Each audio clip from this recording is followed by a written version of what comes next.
سمندر ہے، صبح ہو یا شام ہو، دن ہو یا رات ہو، آپ باوضو ہو کر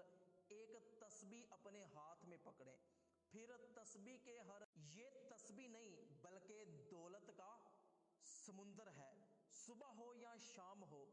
دن ہو یا رات ہو، آپ باوضو ہو کر ایک تسبیح اپنے ہاتھ میں پکڑیں، پھر تسبیح کے یہ تسبیح نہیں بلکہ دولت کا سمندر ہے، صبح ہو یا شام ہو،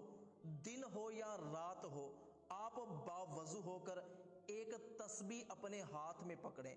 پھر تسبیح کے ہر وہاں پہ ایک مومن تھے، انہوں نے مجھے کہا کہ مولانا میری بیٹی جو کہ دین کی بڑی پابند ہے، تو ہم جب سپر مارکیٹ جاتے ہیں تو وہاں پر اس کو چاکلیٹس کھانے کا شوق ہوتا ہے، ہم نہیں چاہتے کہ چاکلیٹس کھائے، اور واقعا یہ بہتر نہیں ہے بچے کے لیے، جتنا جنک فوڈ آپ اس کو دیں گے اتنا زیادہ ہائپر ہوگا، وہ جتنا جنک فوڈ بچے کو آپ دیں گے اتنا زیادہ وہ شہوت میں بھی مبتلا ہوگا، یہ بھی یاد رکھیے گا۔ یہ کچھ کی پوائنٹس ہیں جو میں آپ کی خدمت میں عرض کر رہا ہوں۔ بچے کی جو شہوت زیادہ جلدی بڑھتی ہے اس کی وجہ یہ ہوتی ہے کہ اس کو ہم بہت زیادہ جنک فوڈ دیتے ہیں اور وہ ہائپر بھی اس سے بہت زیادہ ہوتا ہے، تو کہہ رہے ہیں کہ وہ ہم نہیں چاہتے تھے کہ وہ چاکلیٹ کھائے۔ میں نے اس سے کہا کہ بیٹا یہ حلال نہیں ہے چاکلیٹ، تو وہ اتنی دین کی پابند، اس نے کہا اچھا حلال نہیں ہے تو میں نہیں کھاؤں گی، جبکہ اس میں حلال حرام کا مسئلہ نہیں تھا۔ تو میں نے ان سے کہا کہ آپ اگر کھلا دیں تو شاید یہ زیادہ بہتر تھا، اس لیے کہ جب 2-3 سال بعد اس کو یہ پتا چلے گا کہ نہیں یہ تو چاکلیٹ تو حلال تھی، یہ تو میرے بابا نے ویسے ہی کہا تھا، تو آپ نے جو اس کو صحیح بتایا ہے اس پہ یقین رہے گا اس کا۔ جب ہم نے بچے کے ساتھ اگر جھوٹ بولا ہے، کئی مرتبہ جھوٹ بولا ہے، اس کے بعد ہم کہیں گے کہ بچہ آپ نماز پڑھو گے تو اللہ ثواب دے گا، اس کو یقین رہے گا اس پر، دنیا کی بات پہ یقین نہیں رہے گا تو پھر ہمیں اس کی آخرت کی بات پہ بھی یقین نہیں رہے گا۔ ہم کہیں گے بیٹا قرآن پڑھو تو ثواب ملے گا، وہ کہے گا پتہ نہیں یہ صحیح بول رہے نہیں بول رہے۔